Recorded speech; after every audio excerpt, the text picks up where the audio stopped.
صدقہ اور خیرات عام طور پر چھوٹی موٹی رقم دی جاتی ہے، قرض بڑی رقم دی جاتی ہے۔ قرض کے بھی بہت ساری احادیث ہیں، باتیں ہیں، فضیلت کے بھی ہیں، لوٹانے کی بھی ہیں، مگر اس زمانے میں قرض کا معاملہ نہ ہی کریں تو اچھا ہے۔ کسی مانگنے والے دوست، احباب، رشتہ داروں کے ساتھ بہت کم، دینے والے بھی مل جائیں گے مگر لینے کے بعد لوٹانے والے بہت کم لوگ ملتے ہیں۔ ایک بات یاد رکھیں، پہلے قرض اگر لینے والا واپس لوٹا سکتا ہے، دے گا، اگر آپ کو 99% یقین ہے، 100% تو نہیں ہوتا کیونکہ ہر آدمی کے بارے میں ایک قسم کا شک اور ڈاؤٹ تو ہوتا ہی ہے، اتنا اگر یقین ہو تو ایسے آدمی کے لیے قرض کے بارے میں احادیث ہیں۔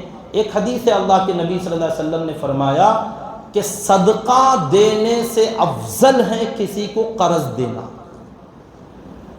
اب آپ اس فضیلت کو سن کر جوش میں مت آ جانا، ہر ایرے غیرے کو قرض دے کر کہیں ہاتھ اٹھا کے کھڑے نہ ہو جائیں، روڈ پر نہ آ جائیں، کیونکہ آج کل لوگ لیتے دینا نہیں جانتے، لینے کے بعد لوگ راستے بدل دیتے ہیں، فون سوئچ آف کر دیتے ہیں، آپ سے رشتہ ہی ختم کر دیتے ہیں، بلکہ الٹا لوگ لڑائی جھگڑے پر آتے ہیں،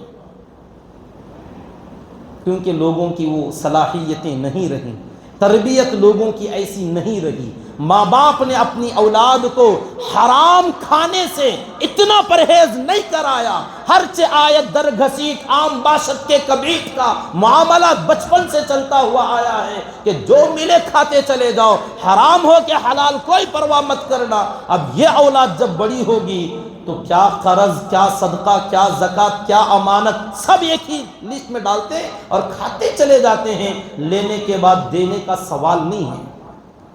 کچھ لوگوں کا یہ کہنا بھی ہے ہمارے علمی لائن کے اندر، جو کہ غلط بات ہے۔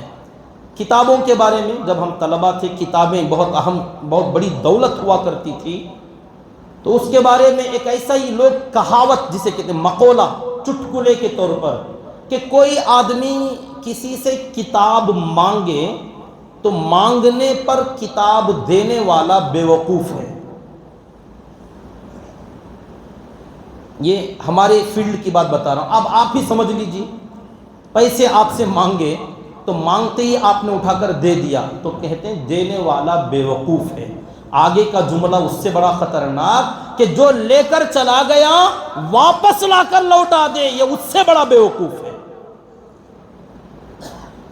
پتہ نہیں آپ نے سمجھا کہ نہیں، لوگوں نے ایسا بنا لیا ہے کہ لوگوں کی چیز لو تو دینا مت، اگر دو گے تو بڑے بے وقوف بن جاؤ گے، جو چیز آ گئی آ گئی، اب لوٹانے کا نام نہیں۔ یہ بڑی غلط بات ہے۔ اللہ کے نبی صلی اللہ علیہ وسلم نے یہ بھی حدیث بیان فرمائی ہے کہ جو کوئی آدمی قرض کسی کا لے، اس کے ذمے اگر قرضہ باقی ہے، چاہے وہ کتنا چھوٹا قرضہ کیوں نہ ہو، اللہ کے نبی صلی اللہ علیہ وسلم اس کی جنازے کی نماز نہیں پڑھتے تھے، کہ میں نہیں پڑھتا۔ کیوں؟ فرماتے تھے اس کی نماز پڑھنے سے فائدہ کیا؟ جنازے کی نماز پڑھنے پر اس کی مغفرت ہوتی ہے، لیکن جو کسی کا قرض اپنے ذمے رکھ کر مر گیا، اللہ اس کی مغفرت کریں گے ہی نہیں، چاہے اس کی جنازے کی نماز نبی کیوں نہ پڑھا دے۔ شہید اللہ کے راستے میں جو ہوگا سارے گناہ معاف ہو جائیں گے، مگر شہید کے اوپر بھی قرض معاف نہیں ہوتا، وہ اس کا معاملہ ہے جس سے لیا ہے۔ اللہ فرمائیں گے جا تو اور وہ نپٹ لے، اگر وہ معاف کر دیا تو میں بھی معاف کر دیتا ہوں۔